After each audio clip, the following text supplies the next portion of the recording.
Assalamualaikum warahmatullahi wabarakatuh. Alhamdulillahi rabbil alamin. Wabihi nasta'inu ala umurid dunya waddin. Wassalatu wassalam ala asrafil amja'i wal mursalin wa ala alihi wa ashabihi ajma'in, amma ba'd. Pemirsa, salam jumpa kembali di channel Khilafah News pada hari Ahad 21 Mei 2023 bersama saya Agung Wisnuwardana. Sekitar beberapa menit ke depan kami akan menemani Anda mengulas topik internasional dan tentu dari sudut pandang yang khas. Inilah kabar petang.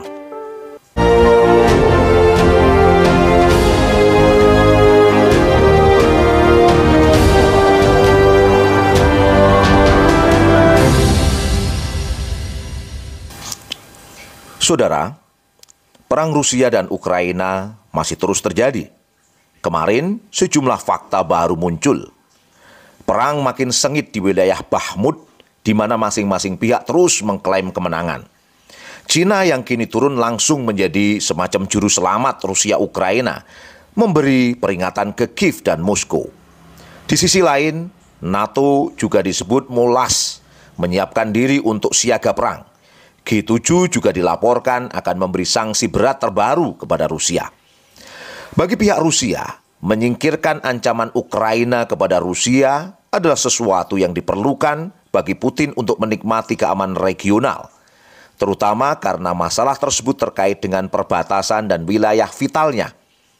Sebab Ukraina, setelah runtuhnya Uni Soviet, terutama setelah Revolusi Oranye pada 22 November 2004, sampai 23 Januari 2005, posisi Ukraina bagai duri dalam daging dan menjadi belati tajam yang ditikamkan ke tubuh Rusia dan semakin memanas seiring berjalannya waktu.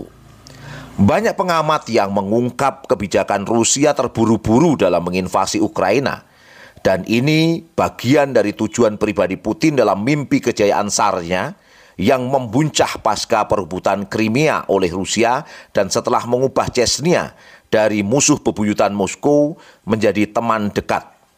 Mimpi Putin mendorong Rusia dalam perang gesekan yang berbahaya dan mematikan bagi Rusia. Rusia harus membayar harga atas kecerobohan dan kurangnya perhitungan Putin apabila Rusia kalah dalam perang ini. Tampaknya Amerika menyadari ketidaksiapan Rusia untuk mengobarkan invasi Rusia ke Ukraina. Sama seperti Amerika menyadari obsesi rapuh Putin untuk meraih kemenangan dan meraih kejayaan.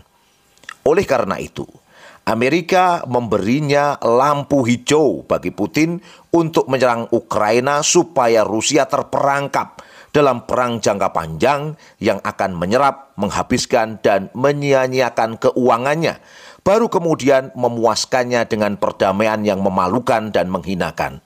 Bahkan akan membelenggu Rusia selama beberapa dekade ke depan. Biden dan Presiden Prancis telah menyatakan tujuan itu. Tujuannya adalah bahwa yang dibutuhkan adalah kekalahan Rusia di Ukraina, bukan hanya mengakhiri perang. Rusia kini, setelah lebih dari 1 tahun perang, benar-benar telah ingin seperti orang yang mundur dengan cara elegan. Bukannya mengatasi bahaya Ukraina yang telah mengancam keamanan Rusia sejak runtuhnya Uni Soviet. Justru kini, masalah Ukraina telah menjadi ancaman yang menguras semua sumber daya manusia dan moral Rusia. Pasalnya, perang ini mengungkapkan sejauh mana ketidakmampuan Putin untuk membuat keputusan yang menentukan. Meskipun ada dukungan dari agennya, Presiden Chechnya Ramzan Kadyrov.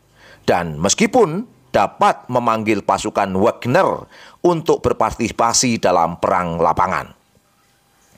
Sementara Amerika bergerak maju dengan rencananya untuk mengalahkan Rusia dan menghabiskannya dalam perang ini, serta menutup semua solusi yang diusulkan untuk mengakhiri perang. Yang terakhir adalah proposal Cina. Bahkan Amerika telah mampu memaksakan visinya tentang perang ini di Eropa, terutama Prancis dan Jerman.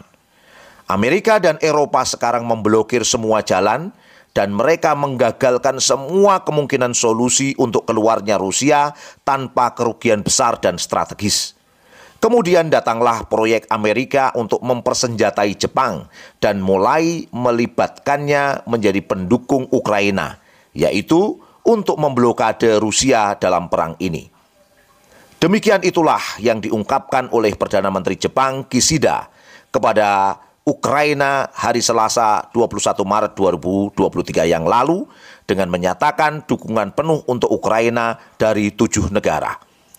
Kunjungan mendadak ini yang bertepatan dengan kunjungan Xi Jinping ke Moskow tidak lain adalah konfirmasi dari ekskalasi Amerika, Eropa, dan G7 untuk melawan Rusia dalam gerakan memblokade Moskow. Akankah jalan keluar bagi Rusia dari krisis di Ukraina adalah menyatukan diri menjadi sekutu loyal dengan Cina? Akankah Cina meninggalkan Rusia secara rahasia, terutama setelah proyek Amerika baru-baru ini untuk mempersenjatai dan membangkitkan militerisasi Jepang? Dalam minggu-minggu ini dan bulan mendatang mungkin akan memberikan jawaban yang jelas dan penting yang dapat mengubah jalannya pertarungan. Pemirsa channel Khilafah News, semoga Anda mendapatkan banyak manfaat dari acara kami. Sampai bertemu lagi di channel yang sama di program berikutnya. Jangan lupa subscribe, like, dan klik tombol lonceng di bawah ini. Akhirnya saya Agung Wisnuwardana bersama kru yang bertugas undur diri. Wassalamualaikum warahmatullahi wabarakatuh.